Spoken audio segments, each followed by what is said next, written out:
Steve, welcome it to episode 26, brother. Love it. This is going to be a good one. Back to Bottle and Bean, one of our favorite places.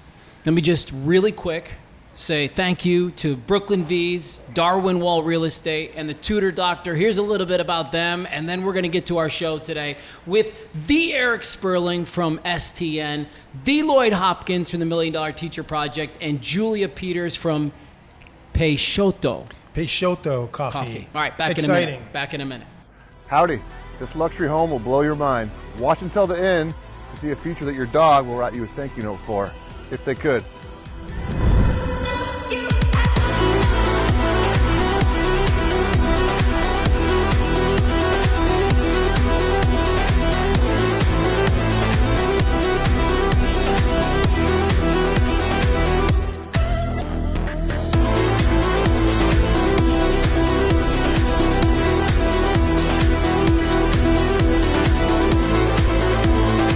Spoil your pup in style with this custom-made dog wash.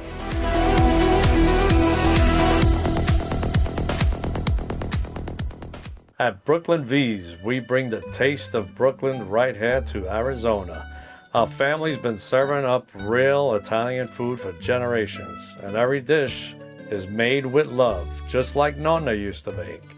From classic spaghetti and meatballs to layers of cheesy lasagna, stuffed shells, and the best New York-style pizza in town. Every bite is pure Italian comfort. And if you haven't tried our world-famous cheesecake, well, you're missing out. It's been rated one of the best in the area, and once you taste it, you'll know why.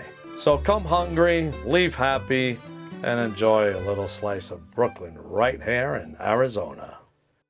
Well, welcome back. Here we are from the Bottle and Bean, Steve. It's episode number 26 of our Move the Needle podcast, and I'm so thrilled today because I know two of the three guests that we're getting ready to have on today, and I sort of like them all. I kind of felt that and had that impression, that's for sure. And then when I dug in deep a little bit, I understood why. Yeah. So we're going to get to Lloyd Hopkins from the $1 Million Teacher Project in just a little bit. We're going to get to Julia Peters. Can we not have him on? Would you like me to strike him? I prefer us not to have Lloyd Listen, on we the could show. wrap up early and then maybe he just doesn't show. That is the voice of Eric Sperling, who's the CEO and co-founder, kind of, right? Would you say co-founder of STN? And STN in short stands for Social Television Network, but we're kind of like KFC, Kentucky Fried Chicken, where everyone just knows us as STN. Yeah. So back in 2012, the brainchild is birthed, and you have this idea that you want to do what? Yeah, I was in local news at the time. I was a sports anchor for CBS 5 here locally, and when you get into entrepreneurship, you either kind of go two paths, right? It's the one is you drugs or alcohol. Exactly. Well, that's just both. That's a given if you're going to go into entrepreneurship. No, you really want to decide. Okay, do I want to carve my own path to create freedom for myself? Create, I don't want a boss. I want to be able to travel anytime I want. That's one path. The other path is really you have inside knowledge of an industry, and then you decide, okay, there's something I can do with this. And that was local media, and you came from that world too, Matthew. So you know, the thing that bothered me about being in local media for so many years is, and it's funny because you and I have had these discussions so often, that if it bleeds, it leads philosophy that dominated the newsrooms. And so there were so many good people working in local news that they got into it for the right reasons. And then they're like, if it bleeds, it leads thing just isn't why I got into it. And so back in 2012, as the industry was evolving and you saw the internet take off and social media was starting to become a thing, that was really the first time where I sat down and said, hey, there's an opportunity here. If we were going to kind of blow up how local media works, how would we do it and what would be the starting point? And so I remember the day like it was yesterday, telling my wife, we had a baby at the time, I said, hey, I think I want to give up this sports anchor gig and start this social media television network. And she thought you were absolutely crazy. She said no. She said right out of the gate. I'm ready to say no. She's a very smart woman. And it got worse because, we don't make a whole lot of money in local media. There isn't a whole lot of salary there sometimes for local sports guys. So I said I needed money. So I actually had to borrow money from my wife for a camera, a microphone, a green screen, all that stuff. So it took quite a while for her to come around and required a PowerPoint presentation. And tearing the baby down and be like, listen, and in slide 642. Exactly. And I like to see that honey-do list. Holy Oh, moly. man. And oh, by the way, as anybody who started a business knows, you're not going to make money for quite some time. So it's like, this is going to be really challenging on our family situation. So let me set the stage, because now here you are all these years later, and I had the great fortune of working very closely with you guys for a while and just seeing firsthand what happens at STN. And so real quick sidebar, I'm looking right in that camera, and I want everybody to go to the Apple or Google Play Store and download the STN app. This is how you can watch what's happening. Can I have breaking news? Can I break in with something? This is breaking news? Yes. Breaking? Yeah, this is breaking news. So yes, right there. Where do I look? Right here, right there. There's right a lot there. of cameras. I know there are. Over there. This is, we just launched STN Plus, which is our premium membership platform. So instead of now going to the App Store to download the app, which you can still do, we encourage you to go to the website, stntv.com. There's a plus sign there. Yeah. Click on that. Yeah. And it is like TED Talks meets Masterclass, meets local media, all wrapped up into one. So we have just launched this. So I know you were getting, I feel like I had to jump in there because STN Plus is truly a game changer. So don't download the app. Don't download the app yet. Only if you really want to, apparently. Go there first. I like the idea of the plus, man, and you're smart to do it because, Steve, what you need to know, you're going to go to a taping, I think, in just a couple of weeks, right? And I've got a ton of questions. You guys know what each other do.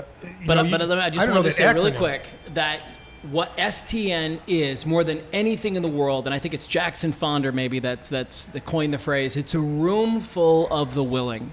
Sure. See the guy that said that? There's debate over that. There's still arguments over who said that. Who do we think said that? So Dave Brown, CEO from Valley Leadership. He could have said it. I thought he said it, but then Amy Schwabelander, CEO at Keys to Change, she says she said it. And it's an ongoing debate. Really, it's a George W. Bush quote from there it is. A room full of the willing. Yeah, we can debate that for the rest of the show here on who said it. So hit him, man. Like learn all about him. STN, Social Television Network. I had to dive in. What is this? You tell our audience what is your goal at STN? What do you want to deliver? What makes you special? Lloyd Hopkins is what makes us special. No, I'm sorry. He just entered the room, and I know he's coming up later, so I wanted to. STN is an independent media company. We're not affiliated with like a Gray Media or Hearst Media. We're independent, obviously telling our story, but we are really focused on local leadership, community growth, actionable solutions, and as Matthew was just alluding to, our viewers and the people who come to the shows are high influence, high representation individuals. So when they see a call to action from a community leader, they can put that action into motion quickly. There isn't a whole lot of talk at STN. I can't tell you, we have countless stories. We have impact reports on the website where you can read about how every call to action on that STN stage or in the shows have been answered in some pretty big ways too, because we're taking on some big issues like homeless and housing, education, mentorship. There are a lot of great organizations that invest in STN, participate in STN, and ultimately get a ton of impact for what happens on stage, then on and off camera, obviously. Yeah, that's a great answer, and we love that. Obviously, STN meet MTN, which we love the same people. I mean, it's really, we're highlighting a lot of the same people of impact in the community, selfless people, people of energy, people of transformation. Sure. And so it's people that are moving the needle in our community. It is right? moving the needle. And you have a similar. Is that the name of the podcast? Yeah, yes, Move the Needle. MTN, yes, that's right. STN, MTN. It's a great marriage. I love it. And that's what people love our moniker as well. So. All right. Do you have some more that you want to get into? I could ask him a million questions. So you did fast forward. So obviously learning a lot from those days back when you're talking to your wife, convincing her to do your crazy dream. Yeah. If you could whisper something in your ear back then that you know now, what would you have said besides "don't do it," or what would you say? I got this one. Yeah, you are so hot. God, you look good. What were you? I did look good back then. Okay, it was like, okay, fess up. There were all less kidding bags under the eyes. Let's All get kidding Eric's aside. answer. Let's get Eric's answer. No. I would tell myself just be prepared for a roller coaster, I think, and that's any entrepreneur, right? I mean, love that, Matthew. I know you do. said that. If you have any inclination that you think it's going to be a walk in the park, or you think it's going to be everything you put on a whiteboard, you're not thinking clearly. I think you have to prepare yourself for a lot of patience, a lot of perseverance. I mean, all of these things are cliches. You can pick up any leadership book, and those concepts are in there. But I would tell my younger self to invest in personal growth as much as you would invest in the professional growth as well. That's I think great. if you can match those two kind of paths and equally balance it, because sometimes you want to put everything you can into the business and you stop putting the work into yourself, and then you find yourself at a point where like, I need some mental help here. But if you can balance that and do it both at the same time, you'll find how you can walk those paths equally. And It makes a lot of sense when you Yes. think about it, because a company can only get as big as its people, and if the bosses hit the ceiling, you're not going much taller than that. Yeah. How long did it take you to refine the messaging and to land on something that people were willing to write checks for and invest in? That's a funny story, Matt, because it goes a couple of different ways. We hit traction pretty early because we were doing some things as far as video marketing goes. This was before Facebook even really was Facebook, Right. Facebook had video advertising, and so the way we were able to monetize the business was creating videos for businesses. And then we go out and we tell a story about nonprofits, and then we take the profits from the business videos and put them into nonprofit stories. And so we got really good at putting videos together and then marketing them on Facebook. The problem was we got too good, and a lot of that mission creep started to happen, where we started taking a lot of checks that we probably didn't want to take. We started building the business around some of these services that weren't where we started. If we're trying to create a better local media experience and what STN is today, we kind of veered off course for a little bit, and then really had to reset ourselves and refocus ourselves, and that was really, really difficult. I can imagine those meetings where you have that come to Jesus of like, hey, we got to stop taking this because we are trying to do this. Yeah, exactly. It was very, very difficult, and not everyone was on board with that because we were making money and we were doing well.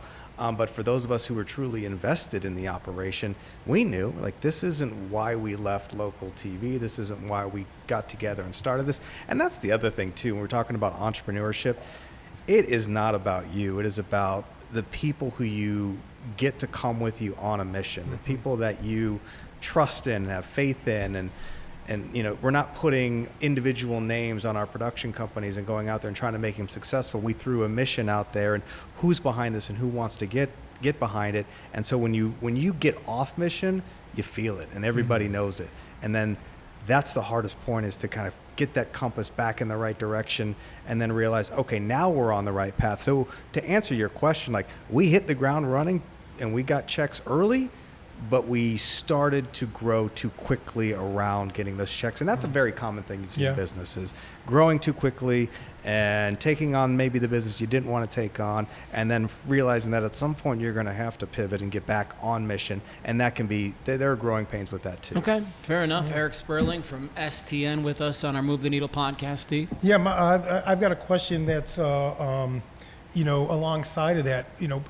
Is there a time when you question that, prioritizing the community in your thought process while you guys are doing this over finance, saying, literally, I understand what you're saying. You're really saying no to some of the money that's coming in because it's not helping you. You're growing sideways. And so there were times when you question that yourself, like, what am I doing? We can't, and your team is probably questioning you as well. It's very tough because you have to make money. It's a business, right? Yes. You have to run a business. At the bottom line, if you're not earning revenue and you're not growing your business, you can't serve the people you want to serve. So was it a difficult thing? Yes, but it was necessary. It was absolutely necessary. And I think making that pivot made us all that stronger, and it brought the right people to the business as well. It surrounded us with the right partners, the right organizations, the right team members. It was, one of the greatest transitions we could have happened. And more, I don't say transition is the right word. Evolution is probably a better word, because we always knew where we wanted to go. And so being able to articulate that message and that mission was huge. And then this is advice for anybody too. Have those meetings with your team. Sit down and have those mission meetings. Like, okay, what are we all about? Because if you don't have that down on paper, and you don't have that message clear, you're going to struggle with your growth. You've surrounded yourself with really good people, at the exception of Lloyd Hopkins, you really just brought in this. He's speaking up back there. I can't wait to I hear. could because I love Lloyd. But no, you do. You've surrounded yourself. Here right now. You've surrounded yourself with really a great team of people who understand the mission, who are all aboard, which is essential to any kind of a growth. Speak to some of the people that you have on the team. Yeah, I think, in addition to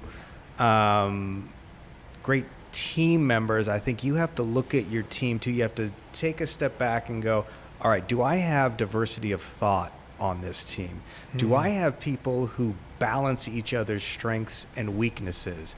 Especially for CEOs. I mean, you don't want your COO or anybody else in your C-suite to think exactly like you. You need people that are going to challenge you to think outside of who you think you are and what you think the business needs, because at the end of the day, if you're challenging each other, you're getting better. We used to say in the radio business, there's nothing worse than, I agree. Yeah, I mean, There's nothing more boring in the world than, you're right. I lived it. I said, one of my very first business ventures, which was successful, the one downfall was the partnership. We had partners. We thought too alike. We just did not have. We didn't have those outside voices, and we end up and it didn't work. It unwound. Yeah, there's a difference between agreement and alignment. So there it is. You want to get to alignment with your teams. And you just want talented people that understand that push each other, that challenge each other. And I think that's what we've been able to create over the years, is just a team that executes at such a high level and then never stops challenging each other. So we're always continually getting better. All right. We're going to kind of wind down with Eric. I know you got a couple of things that you want to ask. I wanted to ask you, who is the ideal person to walk through and to engage with STN? So they're listening to us right now and they're like, is this for me? Yeah. Who's me?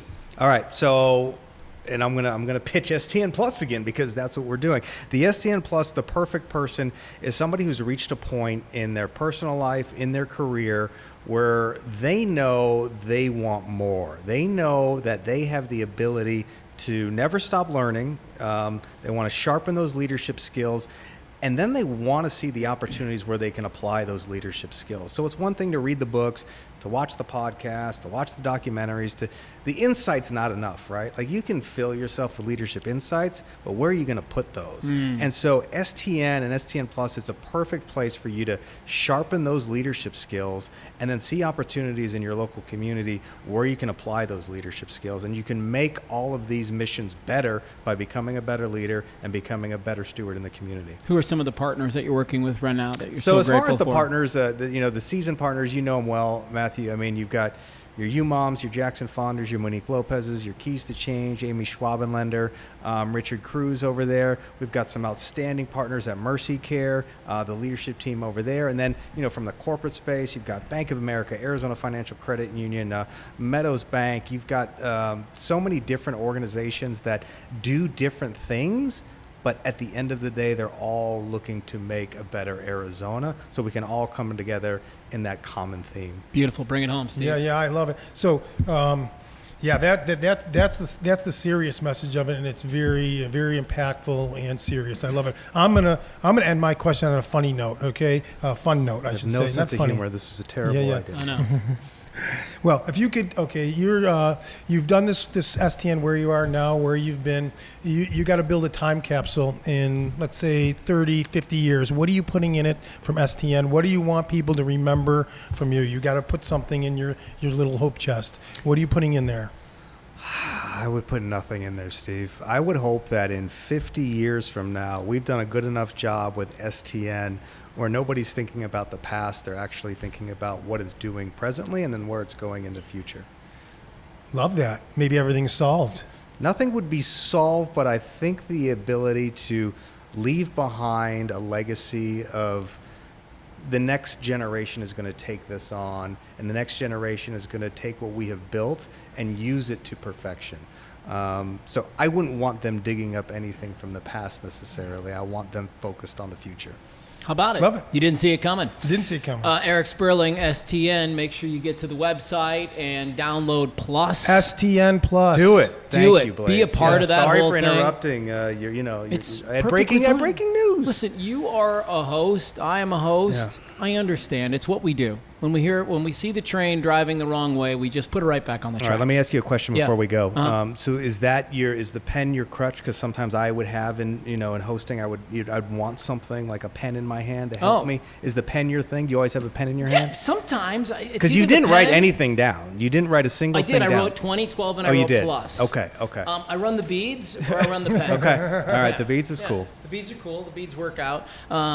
What is your crunch? I was a pen guy. You were a pen guy. Yeah, I never- do like yeah, having the pen though. Yeah. Okay. It's nice to have something in your hands, and this seems to be the most appropriate Here's mine, choice. and it's That's what nice. I would put in the capsule. I'd put a pen in the capsule. There you go. There you go. There it is. There it is. All right, we're going to take a Thank quick you. break. When we come back, we're going to be talking all about coffee, specifically Peixoto Coffee with Julia Peters. And then we're going to sit down with Lloyd Hopkins from the $1 Million Teacher Project. The Lloyd Lloyd Hopkins, the one you've been hearing about. I think Eric would second this. He's one of the greatest humans that you could possibly have a run-in with. And so looking forward to that. Don't go anywhere. We'll be right back. Thank you. Hi, I'm Kim Selchin, owner of Tutor Doctor of Ahwatukee, Chandler, and Gilbert. We understand every student is unique, which is why we meet them where they feel most at ease, whether online, at home, or in a public space. Our academic coaching is designed to help even the brightest students overcome organizational challenges, sharpen study skills, and build confidence, empowering them to achieve their best. From kindergarten to adult, we believe every student can be successful. We also have expert SAT and ACT coaches to help teens with college admissions and scholarships. I'm excited to learn how we can partner with your family to help today's learners become tomorrow's successful adults. Welcome back. It's time for the second segment in our Move the Needle podcast here, live from the Bottle and Bean. And it's interesting because we've got another coffee connoisseur coming in. And I'm kind of excited to see what Julia's got to say about the joint. Julia Peters is really responsible for the legacy continuing in her family. And Peixoto Coffee Ooh, I was waiting for that. Yeah, no, listen, I we've like been what I talking it heard. through. How do you do?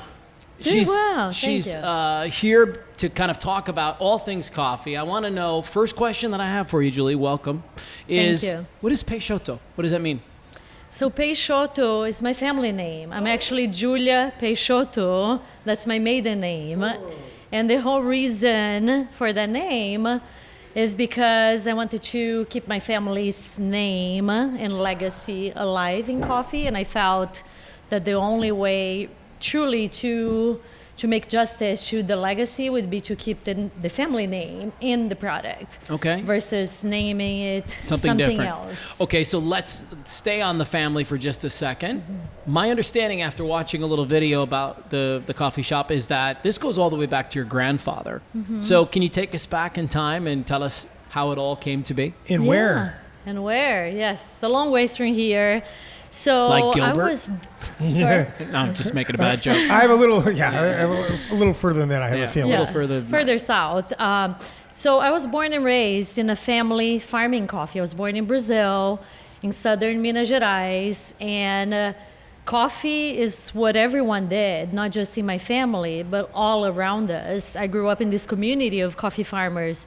I didn't know how special it was until many years later. I no longer had it, but I grew up watching my father, my grandfather, my cousins, relatives, aunts and uncles, all farming coffee. And I didn't know that it was not common. I also grew up watching them farming coffee, giving their lives to coffee just to be at the mercy of the commodities trading, which has nothing to do really with the value or the cost of producing coffee, and it had everything to do with speculation, too much supply, not enough demand, forces of the market that really the farmers had no control over. Didn't know why it was done that way, but I just knew maybe deep inside that there had to be a better way of trading coffee. So fast forward many years later, I found myself here in the US. I came to go to law school. I got a job. I married my husband, Jeff. I had 2 kids. I had a pretty comfortable life that I didn't really need to change anything about. But 2012, when my grandfather passed away, I received what I call this higher calling in life that caused me to go soul searching and find purpose in what I was doing. I came to realize that my father back then was almost 70 years old. He was the last one of his family still farming coffee in Brazil. So I just felt this calling that I had to somehow keep it alive and make it better for my family, but also other farmers in the region as well. A higher calling. Can you imagine a better thing in the world? I can't myself. 'Cause that's when you have that purpose and that meaning behind that, then it's like ready, set, go, right? Yeah, I mean, it sounds like a great thing, but it's also a little scary, right? Because, like I said, I didn't really have to change my life. It felt in a way that I would be throwing everything up in the air and having to start again, and that's because Jeff had to change his life too. If my memory serves, he's somewhat of an aeronautical engineer, aerospace engineer, yes. right? Which has everything to do with coffee roasting, scientist. right? Yeah. Well, you wouldn't think that it has a whole lot to do with coffee roasting, but it does, right? How so? Because coffee is really a living product. So coffee is a fruit. What we drink is actually. Get into this. I want to know all this. Okay. So coffee is a fruit. It grows in nature. You have to plant trees, and then coffee cherries grow on trees. So that's what it in is. Brazil. It's a coffee cherry. That's what it is. Okay. It's a natural product. So what we drink are the seeds. We roast the seeds inside of the coffee cherries, and then we extract.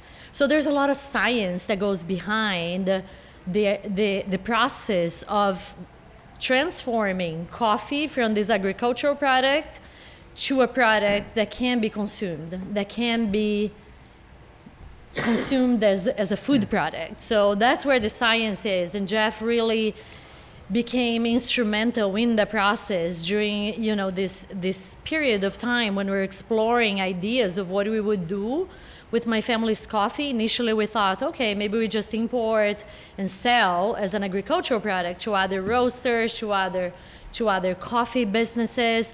The more we looked into it, we decided, well, if I really want to transform the industry, the supply chain, and keep my family's legacy alive, then I have to have my hands in every step of the process. So we decided we're going to become the importer of our coffee, we're going to be the roasters of our coffee, we're going to be the coffee shop, we're going to be the distributor. So wow. so Jeff was the scientist behind this process of learning about coffee and then transforming from my family's legacy of coffee farming into a product that we can serve in our community. So they go. There's a term we talk about. It's farm to table, but you guys have a term with what's the coffee to from. There's so many. Bean to cup. Crop to cup, right? Crop to cup. So there's many people who use that terminology of crop to cup. So over the years, we've evolved. We've been doing this for 10 years now. We just celebrated our 10th anniversary. Congrats. Yeah. Thank you. What a journey. I want to ask a little bit more about coffee itself. Okay, so I didn't used to be this way, but I've developed this palate for coffee now where real fruity coffee, it doesn't tastes good to me. Like I have a hard time with it. I need something that's a little bit more chocolatey in flavor or I don't know. So I want to talk about the flavors of coffee. That's kind of where I wanted to go. And it's interesting to hear you say that it comes from like this cherry thing. So no wonder it's got this fruity sort of taste to it, right? Absolutely. So how are there different beans for different flavors? How does that all work out? So going back to the farming level, right? So there's so many different types of coffee cherries which you can plant. So there's red cherries, there's yellow cherries, there's pink cherries. There's so many different what we call varietals of coffee trees, and different trees will give different types of cherries.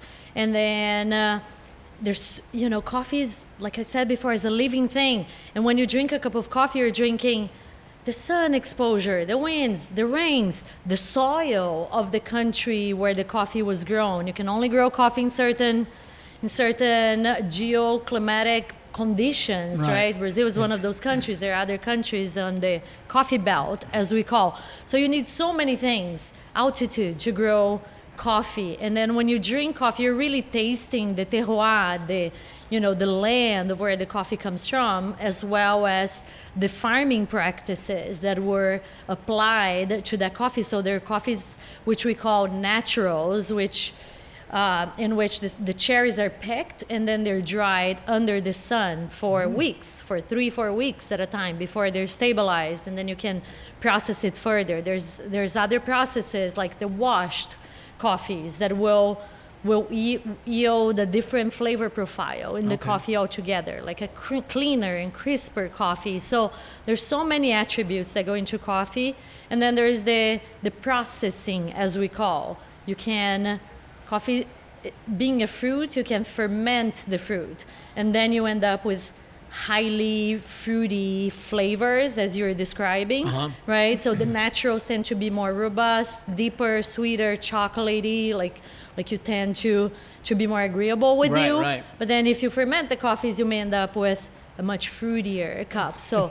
And then there's the roasting part, right? But let me interject here. You're saying, because when you're talking about the coffee bean, it almost sounds like you're speaking about wine. Very, very similar. It's almost like interjecting the cherries and the coffee bean with the grape, and how they culture and the different flavors and how they.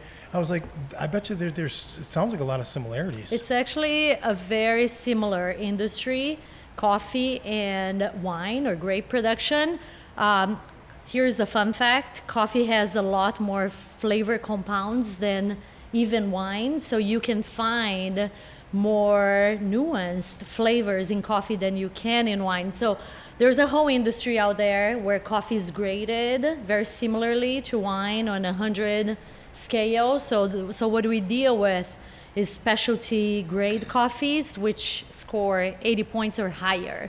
So that's the types of coffees that we deal with, not commodities grade coffees, which are widely found at other mainstream places. Can I ask obviously we're talking about competition, but I think it's interesting. So what makes Folgers? What makes Starbucks? What makes Peixoto? What makes the coffee they serve here at Bottle and Bean? Like, what makes each one of those coffees different? Yeah, so like I said, there's a lot of elements, right? Okay. But a lot of places, you don't know a whole lot about the coffee that you're drinking, right? So the industry in which Peixoto operates is what we call the specialty industry. Okay. The more you know about the coffee, the more special or specialty it is, right? So when you come to Peixoto, we know exactly... Similar to wine. Yeah, right. Similar to wine. So we know exactly the plant that the cherries came from. We know if it was a natural, if it was a washed or a honey process. We know how many days it dried under the sun. We know how we handled and prepared that coffee. So there's a lot to know, and that's the tendency in the industry now in coffee. People want to know what they're drinking. They want to know what type of coffee. Of course. And but yes, we still have like just a good cup of coffee as well that pleases the masses as well. Yeah, so you mentioned the word specialty. So I've got a couple of fun questions maybe you could find out. One being, what's one of the most surprising things you've seen somebody do to their coffee drink, either put in, mix, that either had a very positive effect or negative? Like, what are you doing?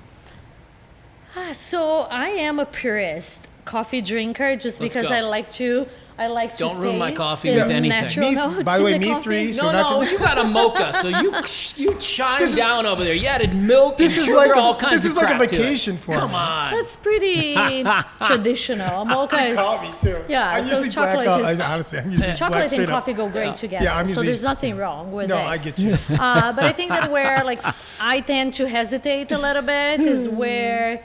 there's a lot of sugar where you can no longer taste the flavors of coffee. To Right. me, that's where I draw the line. And So I feel like like, people are we put- drinking coffee or are we People drinking putting- a milkshake? Some people putting honey in their coffee. You say is honey in their coffee? No, honey, That's okay, honey's okay. okay. Honey, All right. again, like it's a natural product. I feel like the natural sugars I throw a that little honey in there once in a can while. That's what I'm saying, complement yeah. coffee. And we're also known for creating some pretty unique drinks as well. And Let's flavor talk about your combinations. lattes. Let's talk about your Yeah. lattes. The Madagascar, vanilla bean. Mm-hmm. You guys are doing stuff with sugar cane, bee pollen, dried lavender, cayenne pepper. Yeah, why not? Why I mean, those not? are all beautiful products, right? And when we started, there was this whole perception in the industry that it had to be, the coffee to be specialty, had to be enjoyed a certain way, and you had to have certain rituals. And coffee shops that were considered third wave coffee were not serving sugar, not serving cream. And we felt when we're coming to this industry or coming from the outside, we felt we serve more people by meeting them where they're at Sure. versus trying to, convince them of our way of drinking coffee. So we decided, no, we're going to have some lattes that are very accessible, that are sweet, that are beautiful, that use natural ingredients that complement the coffee. So from the very beginning, we started with a seasonal menu, which we release with every season throughout the year. And our first one was a coconut cold brew, is still our best seller today, 10 years later. People go coconuts for a coconut cold Yeah, brew. right. And it's truly delicious. We use high quality coconut cream and sweetened condensed milk, so it's just really rich. And again, because coffee comes from these subtropical lands where my family farm is, where we also have coconut and we have these tropical fruits. That's an easy way to pair coffee with the fruits that complement the notes of the coffee. So when you say purist, are you like just black drip? Or are you espresso? And that was going to be my second question: is what's the difference between a coffee bean and an espresso bean? Okay, so a couple of questions there. So I'm a purist. I like to drink coffee that is extracted slowly. So instead of when you drink espresso, you're extracting the coffee under pressure. Okay. Right? So there's also another way of doing it, which is filter coffee. The extraction is pour much over? slower, pour over. That's what I use, yeah. Or a drip machine as Yeah. well. But I tend to like the pour overs because I feel like that's putting coffee in the best light possible, where you Well, then I can start to grind the bean. sense- It's fresh. Exactly. Yes. Yeah. So pour overs have been a big thing for us from the very beginning. We've introduced pour overs to our communities, and a lot of people over the years would come and drink a mocha or drink, a fancy latte. Over the years, we've seen that transformation as well of people going back to drinking a pour over and actually appreciating the natural notes in the coffee. But to go back to your question about espresso, so espresso is a different form of extraction. There is this misconception in the industry of thinking that espresso is a roast or is a special, it is a grind, like you have to grind it much finer in Yeah, order to right, extract under pressure. Otherwise you would under extract. It would be so fast that you would end up with no flavor in your coffee. But espresso is really an application. So you can use any roast, any coffee on espresso. And in fact, at our shops, we use a coffee that comes from my family farm is a light roast. Most people use dark roasted coffees for their espresso. We use a light roast, and it's a beautiful coffee that gives us acidity. You want a little bit of acidity in a shot of espresso. Gives us sweetness, it gives us body, so it's a very well-rounded cup of espresso. You got your education today. This is what I wanted. I wanted to learn. You're soaking it in. You're taking notes. Absolutely. I love this. I love talking Yeah. about coffee. May have ruined you for life. Yeah. That's a lot all of people right. tell me that. Okay, so all right. So I guess I read in your past life you were a lawyer. Is that correct? You were an attorney. That's what I came to the U.S. to Okay. study. I went to the U of A, studied international trade law. Okay. I Oh, had that set you up nicely for this. exactly, and now it's coming full circle, right? Where we're importing our own coffees, and that knowledge, that experience has served us well, both for myself and then my husband with his engineering background also. So my question to you is from lawyer to entrepreneur, what if you had to name your coffee drink, Julia? What are you naming your coffee drink? Ooh, wow. Other than Peixoto? Her own drink. Yes, she understands what I'm own drink. asking. Okay. Yes, from her journey. Well, it would have to be a little spicy. Okay, there we go. Spicy. Been a very interesting road, right? Yes. Of throwing everything up in the air and then having to restart from the ground up. Okay, and, so it's spicy. you know, it's a slow drip because Slow nothing drip. in entrepreneurship Okay. happens fast, Okay. right? I like to say that the biggest lesson in entrepreneurship for me has been a lesson in patience. Okay. You know, Well, that's what Eric said Yeah. just before you. Okay, so I'm Yeah, running so out of it's patience. So low what are you brew? naming Oh my this drink? gosh, I want okay. the. I have the name for what's it the if name she of the doesn't. drink? Yeah. This- What would you call it? the slow brew or the No, the Slow and spicy. slow and the spicy. slow- I like that's that. it. Okay. That's yes, the it's Julia's. Slow and spicy blend, man. wow. Okay, I may so we need to fig- put that on the menu now. You figured it out. If that's your drink, Yeah. does that say you? Is that your journey? Slow and So spicy. is think so. spicy I think with so. like cayenne pepper? How do you get the spice in Yes, that? yeah, maybe with a little heat in it. Because Now- if you see, think now we're about onto something. This is where I was going. I wanted to create a special drink for you today, okay. and that's where I was going. Yeah. And I think we've got one. Well, Yeah. one day we're going to come to one of your shops and set up shop and do a podcast with Yeah. you in your own, your own digs if you'll have us. The one in Gilbert, Absolutely. the I would beautiful, love to invite beautiful you. location. Okay. Yes. All right. would love to host you there for the podcast. Yes. What is the legacy of Peixoto?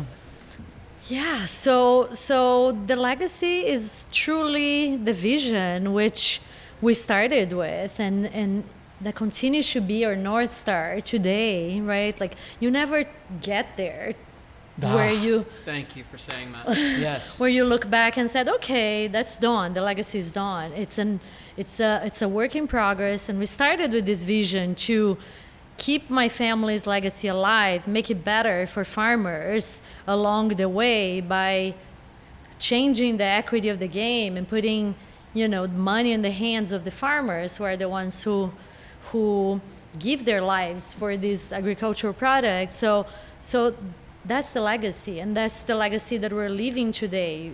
We've impacted so many people. We just celebrated our 10th anniversary, and it was truly special to see the community come together around my family's coffee, around the Peixoto legacy, and share the celebration of 10 years with us. And so many people tell us how much of an impact Peixoto has had in their lives, in small, sometimes just a cup of coffee, but there's so many people Listen, that a come. cup of coffee can change my day. Can Yes. be very Yes. transformative. Yes. So, yeah, you're doing an it's- amazing job, Julia, for the community and people. The vibe, and again, we just talked off the show. I visited the Gilbert location. The ambiance, the culture. When you're in there, you're creating a not only delicious coffee, but a very, very comfortable. There's a lot of thought in the design. I know downtown Chandler is a little smaller, but it's also such a cool vibe. Your original, but Gilbert, obviously there's upstairs is a thought process in that design. I think it's amazing what you're doing myself, and I've been a fan since the beginning. And Thank you. Yes. So All right. I love it. I love it. Well, thank you very much for joining us. Yes. Thank you for having You me. bet. It's You been bet. fun. And Yeah. we are gonna be there very soon. You'll see live at Peixoto. I like it. Let's do it. All right. So thank you very much to Julia Peters, Peixoto Coffee. You can look them up online. Go visit them. And coming soon, the slow and spicy. It's going to be a good one. It's going to be a good one. Picture All right. Julia's face. We're going to Okay, now I step have to out deliver. and get right back to it with one of my best buds, man, Lloyd Hopkins The for the $1 Lloyd. Million Teacher The Project. Lloyd. Yeah, we'll see you guys in just a Awesome. minute. Welcome back. It's time for our third segment in the Move the Needle podcast today. Special thanks to Eric. Special thanks to Julia. And now we are about to bring the house down with one Lloyd Hopkins, the Lloyd Hopkins. Don't oversell this. Well, I've had a long day. okay. We've been hearing about you for the last. Lloyd and I met each other almost a like 7 dozen years years ago. It was almost 10 years ago. It's been almost. So it's been about going on 9, 8-9 years. Okay, just feels a lot longer to me because you're so taxing. I wear you out. I stress you out, man. But when I was on Mix 96.9, Steve, we partnered up with a $1 Million Teacher Project, and we started off with he has this great program called Take a Teacher to Lunch. Yep. And if you know anything about me, like I'm all about the teachers, which is completely ironic because I hated school growing up, right? I've been talking about that since I've known him. Right, like I hated school. Now he loves teachers. Now I love serving that community. And but it made you, but when you think back, you remember, even though you hated school, you remember those teachers. I hated them all. Well, that's what made you. One. There you go. That one teacher. One. That one. Yes. And you just think about the difference that one made in your life. Because all it takes is one. Yeah. And the teaching profession is the one universal profession we're all impacted by. Mm-hmm. Yeah, Whether it's right. a good experience or a bad experience, because we have to account for both. Because I'm the same with you. I didn't have like that movie moment where there was a teacher that said, "Lloyd, you're gonna be somebody," and I didn't have any of that going through my academic career. Yeah, right. But I started $1 Million Teacher Project for both audiences. One was for the kids like us that either hated school or didn't have a great teacher, and for those people that did have that great teacher, because that great teacher needs to be supported. But also kids like me that didn't have a great teacher, that shouldn't be anybody's story. Yeah. Everybody should have at least one. So at least the fact you have Mrs. one. Michelson. There you go. I Shout out to remember Miss her well. Michelson. She was great. No, you listen, I don't think I hated school. It's just that I shouldn't have gone to school in the 70s and 80s. I was way too hyper, way too squirrely. You were in the wrong generation. Yeah, man. Like if I had some alternative seating or maybe to be allowed to sit on a coulda went bouncy ball, online. it would have been fine. Yeah, you could have did online schooling. Okay, let's talk about what you founded. Yeah. But let's actually rewind the tape just a little bit more than that. Give us a little bit of your background and how you got to where you are. Yeah, okay. So Lloyd Hopkins, transplant into Arizona from Fort Worth, Dallas, Texas, military brat. My dad was in the Air Force. I literally moved around every single year when I was a kid. Wow. It was a tough existence as a kid, having to make new friends every single year. But now, in hindsight, is 2020. I can appreciate it because it made me a very adaptable and adult. You know, like I can work a room with the best of them. You know, where what my challenge was, or what I had to really learn to do, was sustain relationships. Yeah, that's you know, the like one. that's I have a problem with that. Yeah, like that's the key, and the work it takes to sustain relationships. Right. So the fact that you and I have going on a decade is a little nuts, isn't it? It's a little nuts. Yeah, that's so Yeah. funny, man. That and the radio career that I jumped in, where I moved all over the country all the time. Like, man, every 2 years I would get this itch, and I'd be like, Time like to go. it's time to shed the skin and go somewhere Yeah. new. Okay, so you grow up. Yeah, in man. Dallas. And so we got here. I moved to the West Side. So Okay. I'm a product of Maryville. I'm a proud byproduct of that community. That community, in a lot of ways, gets a bad rap, you know, but it's a community of character, of individuals that are aspiring to do impactful things in this world, but just come from an environment where they don't always have the resources to maximize and act on those intentions and those dreams, you know. So moved to the West Side, went to Arizona State University. I was a non-traditional student. I went back to school at 30. And that's where I used my time when I was in school to build the business plan for $1 Million Teacher Project. And where that seed was planted is that after high school, I wanted to be for kids what I didn't have. There it is. I didn't have that caring, that positive male role model. I didn't have that. Like, my mom and dad split up when I was 10 years old, right? And I didn't have, and like I said, I didn't have that teacher that pulled me under their wing and all that kind of stuff. So I wanted to be that for other kids, you know, like a caring male adult in their lives. So I thought I wanted to teach. You were. You mean you went on to work in the school system and be that person for kids. I did. I worked I was in the classroom for about 6 years in Alhambra Elementary School District at Barcelona Middle School. I did parks and recreation work for the city of Glendale for a number of years. We call it Glendale. And it's amazing because so many of those kids that I came across their path when I was either in the classroom or I was doing park and recreation, I run into those kids today. A lot of those kids still remember me from that time. Of course they do, man. And that's really, my big question is really like you being pulled out, because I could sense your passion. Yeah. Coming off you. Being the classroom is hands on. Yeah. I mean, you get that impact, and now you pulled yourself out. Yeah. What are some of the lessons you learned? You missed that? So what actually happened is my time in the classroom taught me two things. And this is and that's why I say planted the seed that would eventually turn into what it is today. Number one is show me I'm not cut out to teach. I don't. There it is. Write that down and put an exclamation point. Like, okay. I don't need to be in the classroom. That is I didn't really have that passion, that it factor. People treat the teaching profession like just anybody can do it. But that's not the case. Like, it's a skill to be able to take content, box that content up in a way that a mind can utilize it and learn from it, right? Nobody's looking at LeBron James like, I can just go play for the Lakers and score 40 points a night. We know that he has a skill set, right, God-given ability to be able to do what he does. A good teacher is the exact same. Right. So that's the other realization, that not just anybody can teach. It takes a skilled, talented individual to be able to do that. You can be a master of content and not be able to deliver that content in a way that somebody can learn from it, so it's a skill to be able to teach. And then the other thing is that I was exposed that to would be three then, by the way. Okay, this is the third thing. Okay, number three. The last thing that just really motivated me to do the work I'm doing today is that I was just exposed to the plight of teachers firsthand, how they're underpaid, undervalued, under-resourced, overworked, and that's a community issue. It's something that we all should care about. Right. And for some reason, the older we get, we become more and more desensitized and separated from our own time in the classroom. When we were kids, there was a point in our life that our classroom was our universe. And the teacher was the center of that universe. But as we become adults, we forget about it. And we forget about the little versions of us that are in classrooms today, going through those experiences. And we need to make sure that those teachers are surrounded with support, because nobody wants us in the classroom.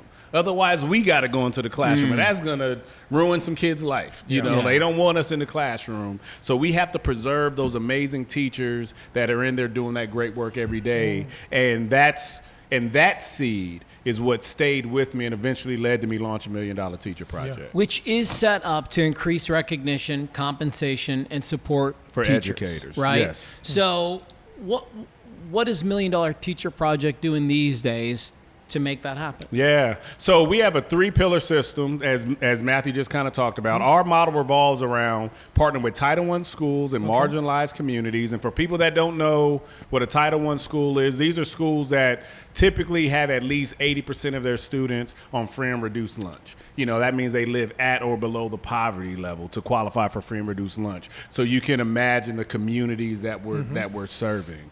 And so we partner with those schools on creating community-centered programming to help them increase how their teachers are recognized, drive more support directly into their classrooms, and create innovative ways to impact how their teachers are compensated. So what that looks like in practice, as Matthew mentioned a moment ago, is we do things like campus culture building events called Take a Teacher to Lunch, where we partner with businesses, restaurant communities, crazy radio hosts to help us deliver a fully catered lunch celebration onto these school campuses to recognize teachers over lunch. Because you can't imagine how many teachers don't get a thank you for the work they do. It's largely a thankless job. So it's almost the opposite, Lloyd, where they get the hate mail. Yeah, absolutely. Why did you do this? Why did you do that? Absolutely. Right? It's a thankless job, and so we bring in the appreciation. We bring volunteers and interns directly into the classroom to increase support in the classroom so teachers have more bandwidth, and we want to address their workloads. Nice. We work with businesses to offer meaningful discounts on goods and services to teachers at least twice a year, because we're a growing organization. I'm not yet in the position where we can go to a school and say, hey, here's $1 million, give your teachers more money. Yet. That's the key word. But what we can do is we can figure out strategies to make teachers' current salaries go further. And the way you do that is working with businesses to offer meaningful discounts discounts on goods and services. Sure. So we do that at least twice a year, where we'll work with a restaurant like this where we're at today, Bottle and Bean, and we'll work with them to tap in for teachers, where teachers can show up with their ID and get a meaningful discount on their cup of coffee. Not 10%. Yeah, meaningful. We want a meaningful discount so the teacher actually feels the savings. Nice. So their current salary goes further, which is in the state of Arizona is like 47th. What is the number? It's like 47th in the nation, something like that. And so what is the average teacher making these days? Oh, like it depends on what data you're looking at, but it ranges around $42,000-$45,000 a year. And this is a tenured teacher. You have teachers with master's degrees, could be making far much more money in a whole nother profession, and they're choosing to teach, and so we're creating an environment where it's becoming unsustainable to stay in the classroom, and so it's a community issue to fix it. And the key thing I want to drive home for anybody listening to this podcast, look right there in that camera, is that this is a fixable issue. Yes. Like, it's fixable with community involvement. When you mobilize community the right way, the challenges our teachers are facing, our schools are facing, can be solved if you rally the community the right way. And I created $1 Million Teacher Project to be that pathway for involvement. Okay. Yeah, Lloyd, what does that look like? I mean, what does the ideal school environment look like in the future? If you wrapping this together, what does that look like? Yeah, so the ideal classroom environment looks like teachers that are celebrated for the work they do every single day. They come in feeling appreciated. They feel thanked. Energy. You see the community present on a school campus. I can't tell you how many schools I go to where they almost treat the community like they're not welcome. They lock the gates. They got bars up over everything, so the community doesn't feel invited. And one thing that I always challenge our principals that we work with when they say because again, we work in distressed environments, marginalized communities, and often the message I'll get from school leaders is like, oh, well, these parents don't want to be involved, these schools don't want to be involved, these parents don't want to be involved, these families don't care. And my challenge to them is always, well, how are you showing them that you care about them? How are you inviting them in? Because the community is responsive. They know when they're welcome somewhere, and you have to a school should be treated like it's a part of the community, not separate from the community, And so on the ideal campus for me, you're going to see community present. You're going to see parents involved. You're going to see uncles, grandparents volunteering in the classroom. You're going to see business involvement. You're going to see a business sponsoring a school to make sure that a Take a Teacher to Lunch comes.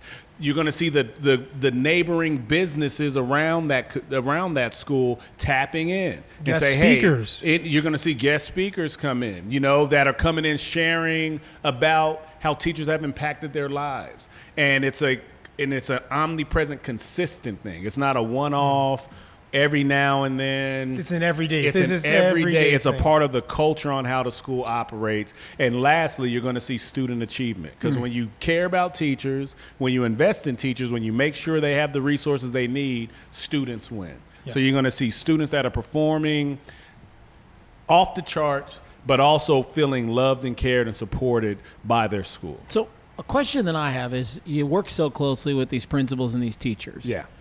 What is the thing they talk about that they wish they had that they don't? Is there anything that parents are kind of missing the boat on right now? More time. Teachers often don't have, because of workload, classroom size, they often don't have enough prep time. They definitely don't have enough time to collaborate with their colleagues. So time is a premium in an academic environment.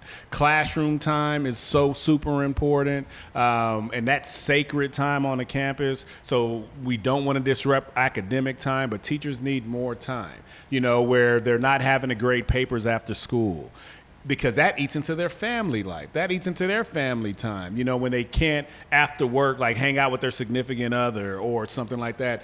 that's essential to your mental health and your well-being. So more time is super important. Like teaching assistants, almost like, is that what you're, the development of teaching assistants as like they do in college in the classroom? Is that what you're? That's one approach. Like, so one thing that we do is we bring in classroom support teams. So another name for that, classroom support teams are we work with universities and community colleges to bring in teams of interns and volunteers directly onto a school campus to support a grade level of teachers. This team is helping out with lesson planning, curriculum development, classroom management, working with students one-on-one and in groups, parent engagement, and really just there to assist teachers in as many ways as possible. So those wheels are spinning. Yeah. But teachers, and it's giving teachers greater capacity to do what they got into the profession for, which is to teach, right. And having more time to devote to that and less time to have to spend on kind of those administrative tasks that become a time suck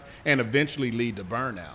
We want teachers to be able to do what they got into the profession for, which is to teach. All right, man, hit him with anything you got, and then I want to bring it home.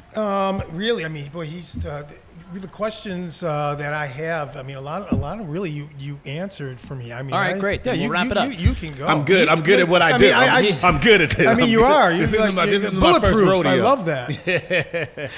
You got a signature event that you bring every summer. Yep. I've been fortunate enough to MC that for you for a few Absolutely. years now.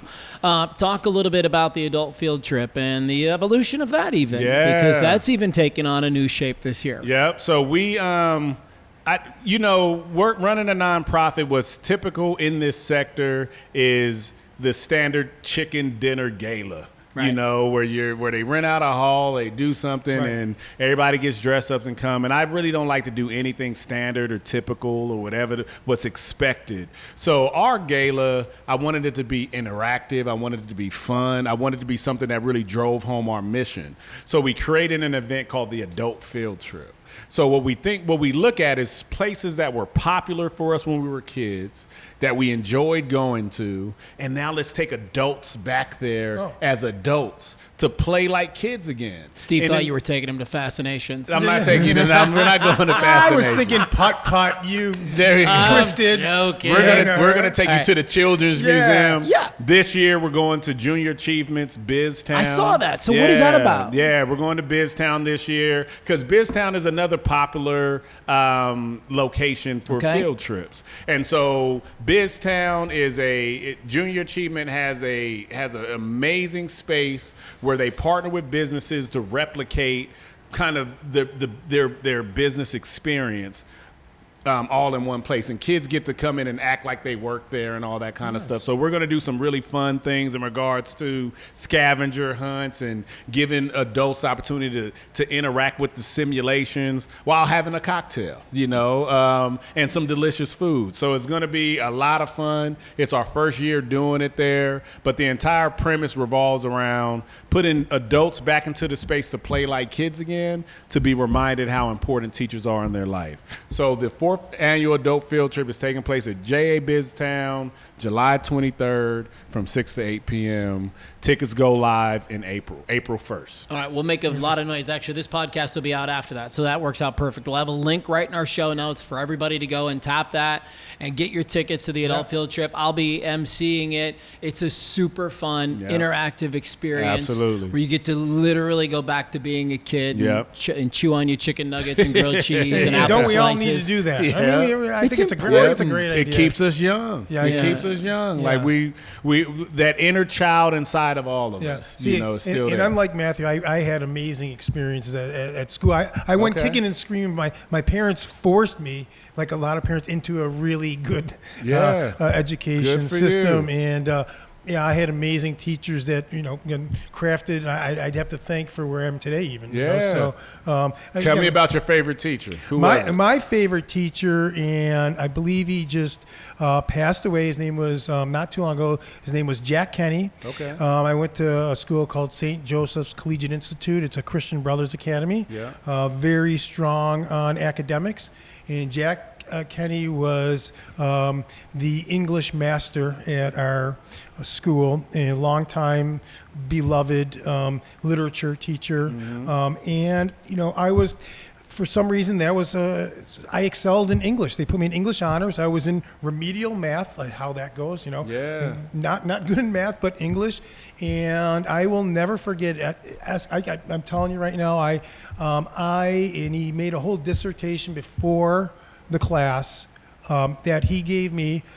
He said one person, I got 100 on one of his exams, and he said he's never given 100. He said he looked through this, and these were essay type, 3, 4, 5 pages, in-depth thought, and it was me. And I again, like a lot of people say, I was shocked. I almost felt, I'm like, me? I was like, I was like, he's not talking. And it was like, Steve Petrozzella, you got 100. And after that time, that I just know I have the confidence, because the kids that were in that room I was competing with, the young men and the level I was at, and this man who's been teaching there for 20, 30 years, does not give out hundreds. I knew I had that inside me, that if I could pull that out, gave me some confidence, and I still carry that today. And that goes back to the point I said earlier, where none of us escape life without being impacted by a teacher, whether a good experience or a bad experience. Think about the power that a teacher has, because a teacher can make you feel seen or make you feel invisible. That's a very powerful position. And listen, I got humiliated by teachers too. I have some bad stories. Trust me, I was not a really ideal good student. That's next week on the Move the Needle podcast. That's when I got my hair pulled by the nuns and got beat up in the class. Lloyd, thank you very much, brother. Thank you. I appreciate you guys. Keep on marching. Very impressive. Very Absolutely. impressive. So I want to make sure everybody knows how to follow us or check in with us. We're on all social media platforms at MDT Project, so you can always engage with our work. And for other ways to engage and follow the work that I do, not only with $1 Million Teacher Project, but you had Eric Sperling on earlier. I'm also a part of the... There's some guy, some crazy CEO that STN Plus. STN. Yes, I remember. We're all going to go get Plus and do the thing. So I'm also a part of the Social Television Network. We launched a new platform called STN Plus. Make sure that you got it's some amazing content, and it's just another extension of my passion for how I'm impacting the community and making a difference in people's lives. So check me out there. Check me out on $1 Million on all platforms, $1 Million Teacher Project. Search it on YouTube. Engage with the work. Nothing makes me happier than watching you succeed, man. I mean that with my whole heart. It makes me so happy to see you riding the wave. You mean a lot to me, Matthew Blades. Thank you, brother. And you've seen the journey. And just the work that we've done, from Title I Tech to you getting involved with $1 Million Teacher Project. We partnered in the pandemic. This guy called me stressed out, like, what do teachers need? What's going on? How do we help? And he used his resources at Mix 96.9 for us to go out and get some devices, some laptops. So I think we went out and bought maybe like 30 laptops or something like that. That was the seed. And then we started just giving them out. Love that. And then that turned it, that intention, that phone call turned into its own organization. We created Title I Tech, which is now being ran by Sharika from Future Stars. Yep. It's going on, 4 years? At 1,000+ devices and now. 1,000+ devices. Started with one phone call, man. So you, brother, you always lead with love. You lead with your heart. And even this platform and the stuff you're doing now is an extension of how you just really try to elevate people. You know what I'm saying? And that is one reason why you're surrounded by so much good energy. So I appreciate you, man. I'll make that check out. you. Lloyd Hopkins, 2 L's. With 2 L's. Thank you so much. It was awesome. Appreciate that. Steve. All right, listen, thanks to the Bottle and Bean for having us today, and thanks to Brooklyn V's. Thank you so much to the Darwin Wall Real Estate team and Tutor Doctor for being a part of it. We will see you guys next time on our podcast, Move the Needle. You look like you have something that you want to add to that. Unless we might have a couple of the Bottle and Bean I don't think we're going to have time for it. Can we just bring them on next time? We will be here next Let's month. make them a guest on the show. Next That would be month. better. Yeah, we're gonna get a couple because otherwise it's going to be quick. And I want to talk. As you can see, I love talking about coffee. I want them on too. They're chomping at the bit to get on the MTN. We'll get them next. We'll be here next month. We will. We'll see everybody then. Thank you. Thank you.